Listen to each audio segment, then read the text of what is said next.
gosa takka caale never ever lakkoofsi lama hin caalle jecha nama kumaa fi dhibba lama nama kuma lama fi dhibba lamaan jettan okay na dhaggeeffadha duraan dursee assalamu alaykum wa rahmatullahi wa barakatuh isinin jechuu barbaade salaamtaan kiyya warreettan amantaa biraa warreettan amantaa Oromoo bakka jirtanitti Oromoo kutaa takka nageenyi bakka jirtani sinaa dhaqqabu jechuu barbaadeeti ani arafaati namni hasaa jiru seeraan na dhaggeeffadha jechuu barbaadeeti hinna waraabdan jedhee ada akkana waraabdanillee abdii qabanan beeka soo gabaabseetu waan isinin jechuu barbaade ala kulli hal waan isinin jechuu barbaade beektaa warroottan nagammaddanilleen warroottan nagaddatin warroottan nagammaddanilleen warroottan naaf gaddatin naaf gaddatin naaf rifattanilleen afoon illaa isin jechuu barbaade duraan dursee thank you so much mee maalin jedhe warroottan natti gammaddan warroottan naaf rifattan hedduu isin galatoonfachuu barbaade gaafiin kiyya kan lammaffaa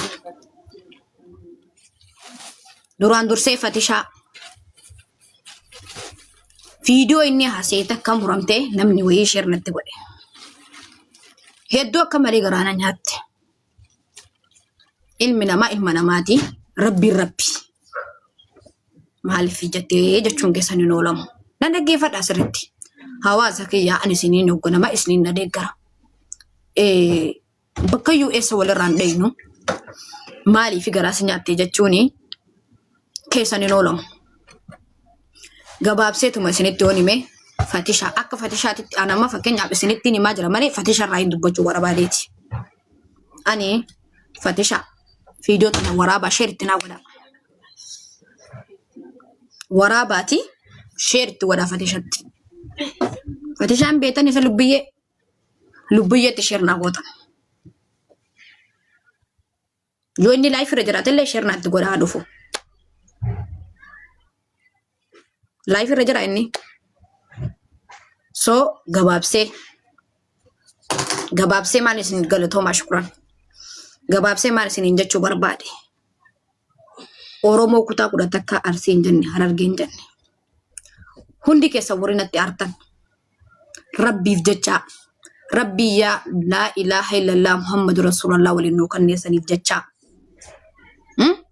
rabbii Oromoo tokko nu godhe dhiiga tokko nu godhe warra na miidhallee jaalibsaa thank you so much warra natti gaddallee warra natti duulellee warra na cinaa dhaabbatellee rabbiif jecha afoon illaa isin jedhee jira thank you so much galatoomaa hunda keessa eenyu akkanaa yaadu eenyu akkanatti yaadu eenyu akkanaaf gammadu eenyu akkanaaf gaddu baree jira waan ta'eef hundi keessan warroottan na arrabsitanilleen warroottan na faarsitanilleen wallahi lazim rabbiif jecha afoon illaa Fatishaa maal isin jechuu barbaade video tana share naatti godha Fatishaatti qarallee Fati anaaf fite namni walitti nu finne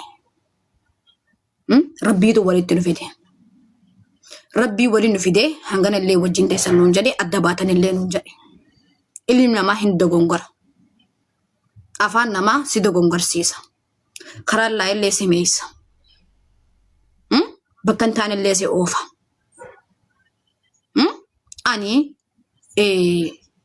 akka nama takkaatittis gaafa sammuuti jaammare hedhu baay'ee ulfaataadha afaan namaa amaara si godha islaama si godha amantillee si jijjiirasiisa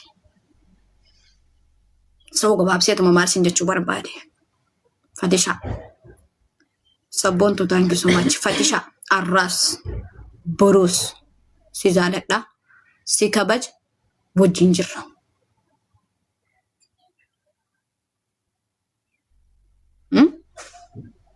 ummata Arsiitillee hanganatti artan rabbiif jecha rabbii guyyaa qiyaamaa ruuyinu keessaa fudhatu san yoo sanitti amantan yoo yaa ilaaha illallah muhammadu rasulullah walitti qaban rabbiif jecha afoon illaa dhiifa manaaf godha akka isin na jaalattanillee nan beeka natti artan malee akka nan jibbine nan beeka akka kufaatii kiyyaa fi miidhaa kiyyan barbaanne nan beeka akka isin na jaalattanillee nan beeka so afaan namaa si miidhaas si maraachaas si fayyisaas hedduu isin jaaladha hedduun isin kabaja. Bika guddoo isiniif qaba. Ani garaan kiyya keessi qulqulluudha. Ilmuma namaa na dogongorsiise. Ilmi namaa hin dogongora. Rabbiif jecha afoonillaa dhiifama naaf godhaa. Hundi keessan Arsiin jenne Harargeen jan narratti hin dawwalina. Tokko narratti hin dawwalina. Sabboonaa thank you so much. Kuni yaada sammuu kiyyaati. Hundi narratti hin dawwalina. Tokko narratti hin dawwalina. Nama takka hin dhagahu. Sabboonaa thank you so much. Biiftuu yeetu thank you so much. Ani hedduu isin jaaladha. Hedduu isin kabaja.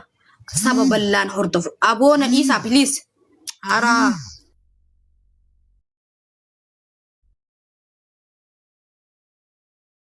Kuma 300 takarratti namni garaa keessaan laal akka jedhan nama dhiiga si obaase aannan obaasiitu jira. Ani miidiyaa kana fatii fidii ni fida. Fatiis nam fida live lensen. Fatii shaadammoo ati waan siin jechuu barbaade. Waraabadha fiidootan.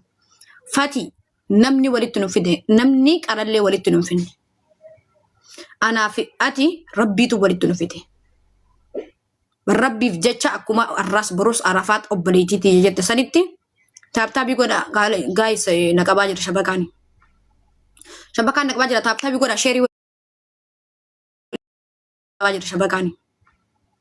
Shabakaan naqabaa jira taaptaabii godha sheerii walii godha bilis.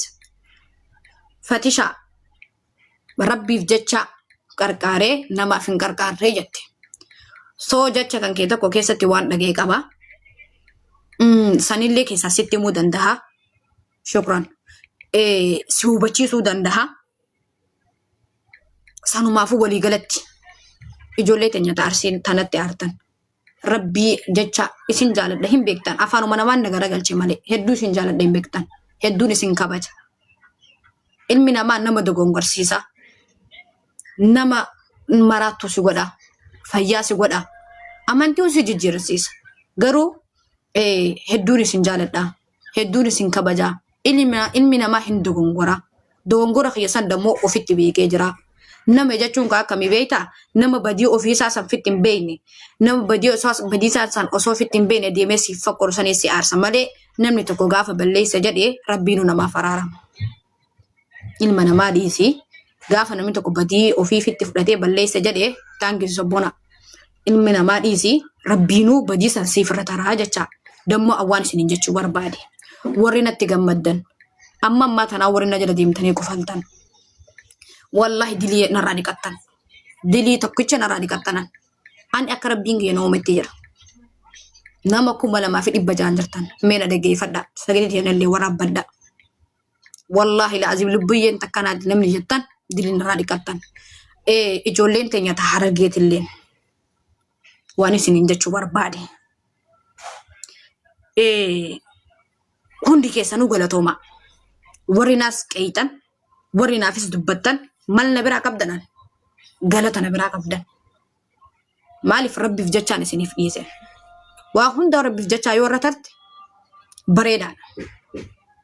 So ani Fatishaa Arraas Baruus nin jaaladha nin kabaj bika guddoon isaaf qaba. Ilmi namaa si dogongorsiisa faamiliitii wanni isinaaf hubachuu qabdan. Akkaati fakkaanne hunda si godhuu danda'a. Waan ati firraaneen hunda si godhuu danda'a. So wanti irra dhufee hawaasa dila kanarratti walitti qabaa isiniin jedhee dubbadhe kana yoon balleesse balleessanaan jedha. Mee warri dhuguma isaa san duraanillee rabbumaaf jecha miidiyaa kana rabbumaatu walitti dhufee malee waa waliin beeyne Oromooti. Rabbiif jecha lubbiyyeeti yasii fixadhee jira. Warri jettan lakkoofsa takka barreessaa. Lakki isin fixannee warri jettan dammoo wanni balleessaa bira tarin jiru. Badiiti yoon ofitti fudhachuun waan guddaadha. Badiiti yofitti fudhadhee hawaasa kana duratti bahee ijoollee teenya ta Arsii isin jaaladha. Dogongoraatu na godhe dhiifama naaf godha isiniin jechuun kiyya. Hawaasa nama 2,400 irratti isiniin jechuun kiyya.